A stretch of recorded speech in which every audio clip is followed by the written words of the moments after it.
Assalamualaikum warahmatullahi wabarakatuh.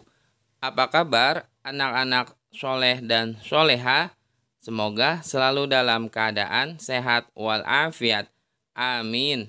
Jangan lupa untuk selalu menerapkan 5M, yaitu memakai masker, mencuci tangan, menjaga jarak, menghindari kerumunan, dan mengurangi mobilitas di luar rumah. Pada hari ini kita ada pelajaran pendidikan agama Islam dan budi pekerti.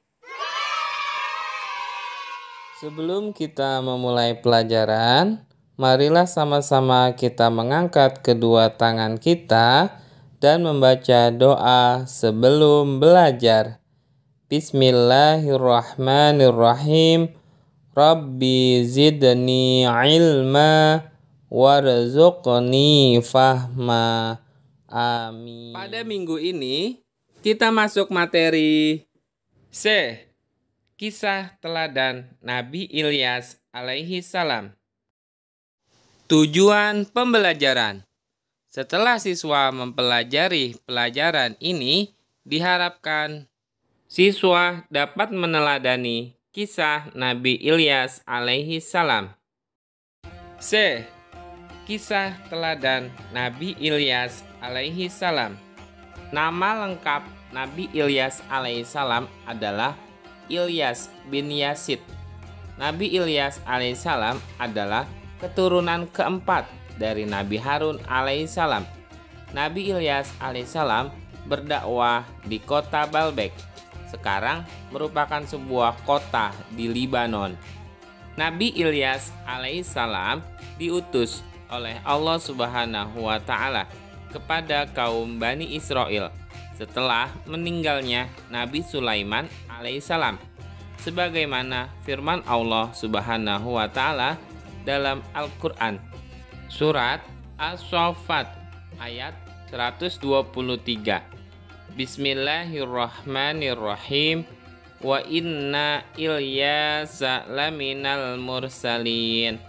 Dan sesungguhnya Ilyas benar-benar termasuk salah seorang rasul dari rasul-rasul.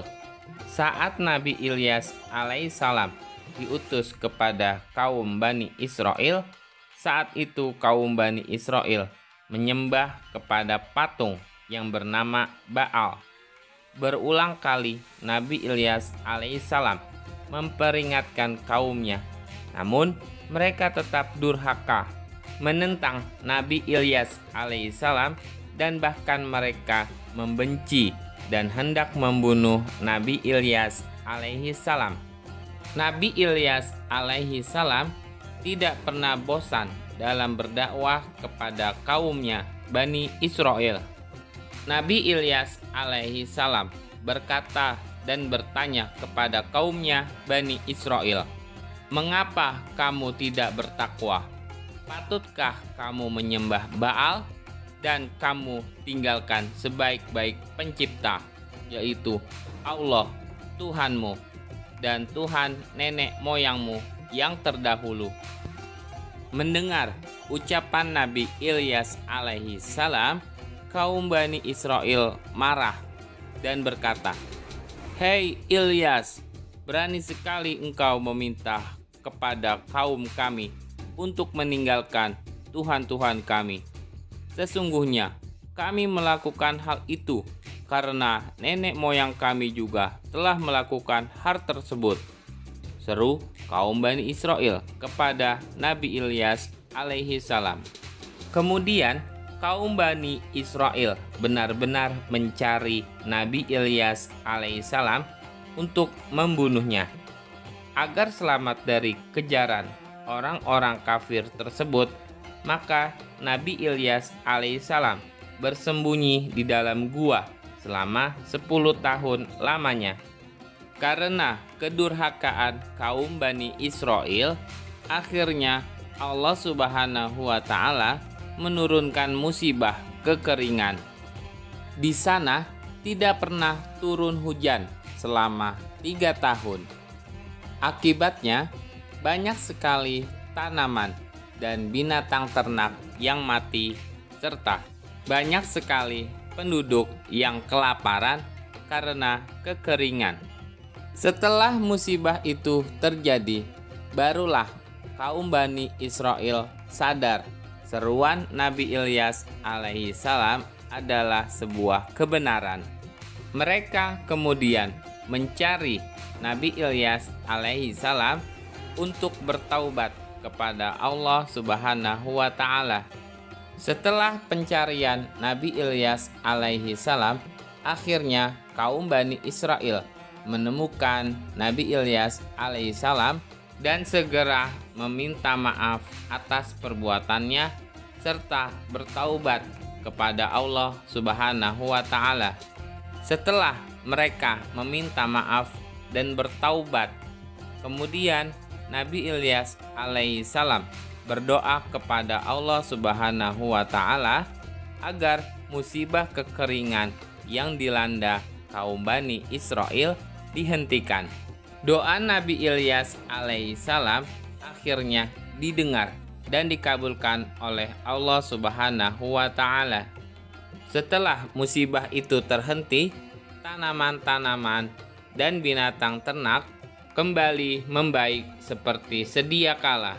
Namun, beberapa tahun kemudian, kaum Bani Israel kembali durhaka kepada Allah Subhanahu wa taala.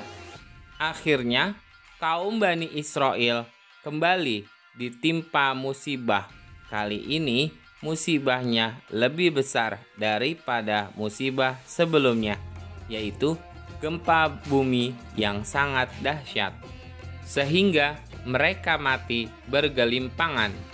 Nabi Ilyas alaihissalam beserta para pengikutnya yang setia yang beriman kepada Allah Subhanahu wa taala selamat karena mereka telah meninggalkan negeri tersebut sebelum datangnya musibah. Keteladanan yang dapat kita ambil dari kisah Nabi Ilyas alaihissalam adalah 1. Selalu bersikap sabar atas semua cobaan yang kita hadapi, sebagaimana yang telah dicontohkan oleh Nabi Ilyas alaihissalam saat menghadapi perilaku-perilaku umatnya yang membangkang. 2. Senantiasa berdoa hanya kepada Allah Subhanahu wa taala, karena Allah Subhanahu wa taala hanya satu-satunya tempat kita untuk meminta, sebagaimana Nabi Ilyas alaihi salam yang selalu berdoa kepada Allah Subhanahu wa taala. Sikapku, aku dapat meneladani kisah keteladanan Nabi Ilyas alaihi salam. Untuk link soal latihan ada di kolom deskripsi. Telah selesai pembelajaran kita pada kali ini. Marilah sama-sama kita tutup dengan pembacaan hamdalah. Alhamdulillahirabbil alamin. Semoga ilmu yang telah kita pelajari menjadi ilmu yang bermanfaat di dunia dan di akhirat. Bapak akhiri, wassalamualaikum warahmatullahi wabarakatuh.